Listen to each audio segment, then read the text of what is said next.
I'm Krista. And I'm Jewel. And this is Dry Bones Awake. Today we are going to be talking about the little tiny gland right below your Adam's apple called the thyroid. What makes it go up and down? Well, let me tell you some of the key influences that it has on the body. It is responsible for your mood. It's responsible for your energy, your metabolism, your skin, your hair, and the list goes on. When it's out of whack, everything's out of whack. What is the thyroid and what is it that it does exactly? Well, the thyroid is responsible for two main hormones, the T4 and the T3. These are the metabolic spark plug of your body. And when you might ask, what's in charge of those? Well, that would be the TSH hormone, which is a hormone that's released from your brain to your thyroid to tell it how hard it needs to work. So when all these systems get out of whack, you can swing higher or lower.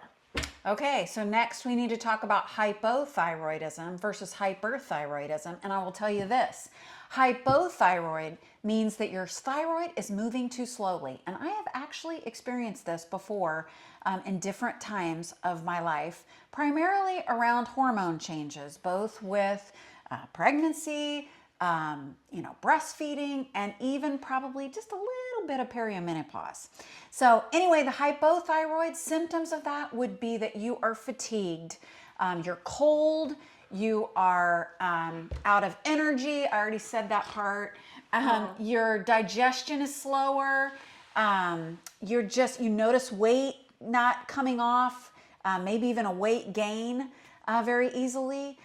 So basically it can just look like you're kind of in slow mode.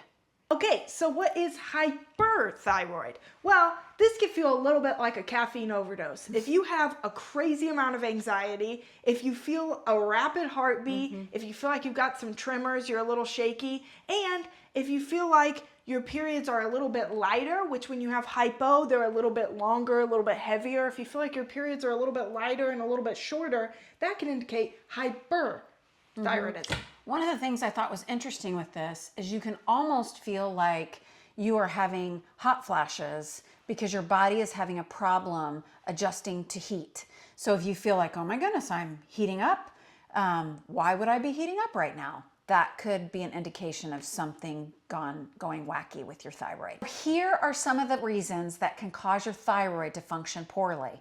It can be high stress, which leads to high cortisol. You can have insulin resistance. You could have a nutrient deficiency in things like selenium, zinc, and even iodine.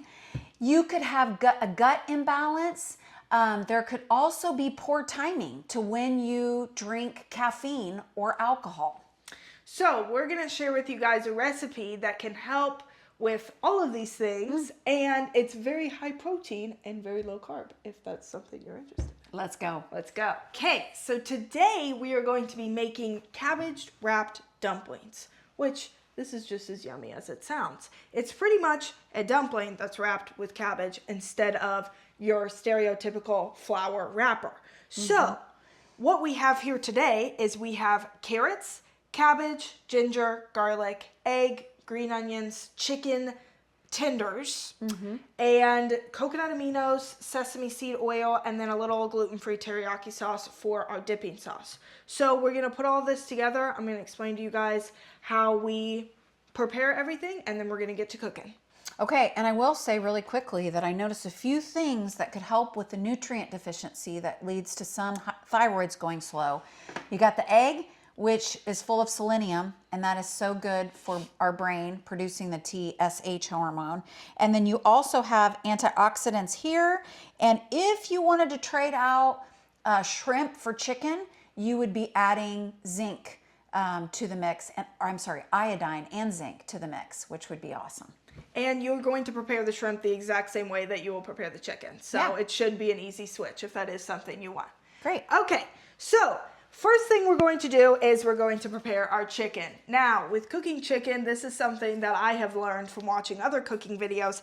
There is a tendon that runs through the chicken. So I'm going to show you guys how to remove that so that it's easier to blend up the chicken, because I found it's hard to find organic ground chicken. I don't know why that's a thing, but I'm going to show you guys how to ground your own chicken and make it 10 times easier. All right, for this method, I'm going to use a paper towel and a fork. So this, if you're weird about touching chicken, feel free to wear gloves. My hands are clean. So I like to grab onto, I don't know if you can see it, but this little tendon that goes all the way down the chicken, it is not going to blend up in your blender. So you're gonna have gamey pieces, which you don't want. So I'm going to grab a hold of that tender part. I'm going to push down with my fork all the way down until the tendon comes out. So now that the tendon has come out, I'm going to throw this away and do this with the rest of my chicken, and we're gonna blend it all up. Here I have my Ninja food processor, which comes with two different things, a small one and a big one. I'm gonna be using the big one for chicken and the small one for my other ingredients. And yeah, I'll show you guys how it works here in a second. So I've cleaned up all my chicken, and I'm going to grind this up until it is in a paste-like format. Yeah. And then I'm going to take 1 cup of carrots. I'm going to take 1 to 2 teaspoons of my ginger, 2 to 3 cloves of garlic, 3 to 4 green onions, and yeah, I'm gonna hold off on my sauces for right now, and I'm going to grind this all up together, and I will get back with you guys when I'm done. So I've began the process of grinding everything up, but I realized I do need a little bit of liquid, so I'm gonna go ahead and add that tablespoon of coconut aminos that I was going to add to the recipe now, and I'm just going to put a little bit in there. Measure with your heart, but if you need a measurement, 1 tablespoon. So maybe I should do a little bit more, because that didn't feel like 1 tablespoon. That's why you always have to listen to your heart. Okay, so now, while I've got you guys here, I'll show you how this works. So literally you put the lid on, this goes on, blends everything up real nice. So yeah. All right, y'all, now we're gonna blend up the chicken. So it's the same thing as the other one, where you literally just put the chicken in here, blend it up. Woo! Yeah, baby. Now you got ground chicken. So now I'm gonna take this concoction, put it in a bowl together, and I'll see you guys in a second. The bottom part off of my cabbage to make this process a little bit easier, but this is quite tedious. So if you mess up a few, it is okay, because this is very hard to do. But some people say you can freeze it overnight if you want to make the leaf removal process a little bit easier.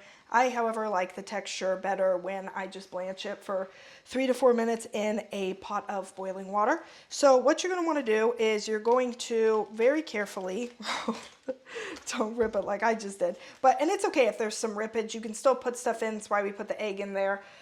You're going to want to peel these off from top to bottom, just kind of working it off, maybe talk a little sweet to it, I don't know, whatever helps it lose its leaves. But after I get all of these off, I am going to put them in my pot of boiling water. I'm going to boil them for 3 to 4 minutes, or until they're soft. I'm going to dry them off, and then I will see you guys for packing the dumplings. Assemble. I have boiled, and I did misspeak earlier. I said 3 to 4 minutes, better for 1 to 2. Last time I did this, the cabbage was a little bit thicker and bigger. This one was a smaller cabbage, and if you boil it for too long, it will get mushy and fall apart. So you want to make sure that you're monitoring it and that it's got a good amount of pliability. So first, we're going to take the leaves, and you're going to want to cut off the bottom part, just the thick stem part, and move those off to the side. That can make it easier to fold, and also it's really bitter, so you want to remove that. And then I'm going to take 1 to 2 tablespoons, or again, depending on how big, cabbages, each leaf is unique and different, so you're just going to want to put a good amount of filling. Okay, so if you've ever wrapped a burrito, that's pretty much how you're going to do this. You're going to want to fold the sides over, and then you're going to wrap down, tuck it under, keep wrapping in, like that. And you should have a little dumpling. Finished wrapping my dumplings. This made about 10 big dumplings, but I did realize that when you get down to the head of the cabbage, the further in you get, it gets harder to unravel these, and they're kind of tiny, so they don't really work as well for the wrappers. So note to self, get 2 cabbages next time. Maybe we'll even try it with purple cabbage too. That could be fun. But with the leftovers, I do have a bunch of leftover ground chicken and a bunch of leftover cabbage. So I'm going to chop that up and I'm going to make a stir fry out of it because we don't want any of the food to go to waste. But for the dumplings, I'm going to take a large skillet. I'm going to put avocado oil on it. I'm going to sear them until they're light brown, just until they're toasted, seam side down. And then I'm going to put half a cup of water or broth, maybe even add a little bit of coconut aminos to your water just so it can absorb some of that flavor. And I'm going to let it simmer until they're fully cooked all the way through. Most important step, I'm going to test my stainless steel to make sure it's hot enough for me to put the dumplings on so they don't stick. So I'm going to dip my fingers in some water. I'm going to put some water on there. When it makes little balls on there, instead of either evaporating and or going straight into the pan, that's how you know your pan is hot enough and ready. So I'm going to put 1 or 2 tablespoons of avocado oil because it's a higher heat oil. You can use olive oil. I wouldn't, but you can. It just burns a lot easier. Okay, so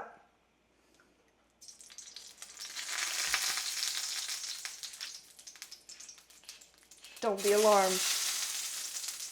It's just finding the water droplets that were on the pan. Okay, so now that we spread that out, I am going to take my dumplings. Don't use your hands for this because there could be some oil splashing. And I am going to put them seam side down.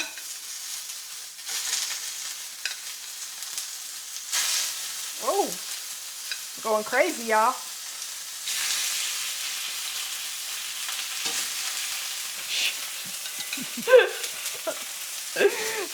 Sorry, y'all. It's getting hot in this kitchen. One of the downsides of a stainless steel pan. Okay. Quick. Okay. So now that the dumplings have been added to the pan, I'm going to flip them here in about a minute, let them brown on the other side, and then I am going to add in half a cup of water, and I just added a little bit of coconut aminos to it to give it a little bit of flavor. I'm going to pour it into my pan, cover it, cook for 8 to 12 minutes or until the inside is soft. I've browned them on both sides. It took way less time than I thought it was going to, so keep that in mind. Now, this is a very nerve-wracking time because I'm going to pour this half cup of water in here with a little bit of coconut aminos in it, and I'm going to let them steam for the next 8 to 12 minutes. However, I do not want hot oil on my skin, so I'm going to open it up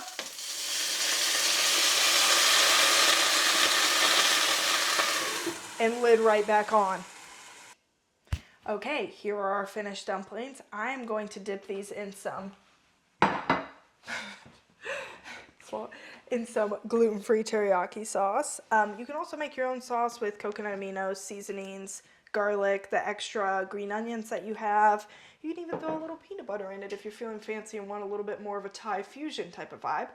But yeah, maybe I'll have to make a whole entire video dedicated to sauces. I'll have to keep that one in my back pocket, but I'm going to dip mine in gluten-free teriyaki sauce. So enjoy. Thanks for watching. We hope you were blessed by this video. And let us know what you ended up dipping your dumplings in. And we will see.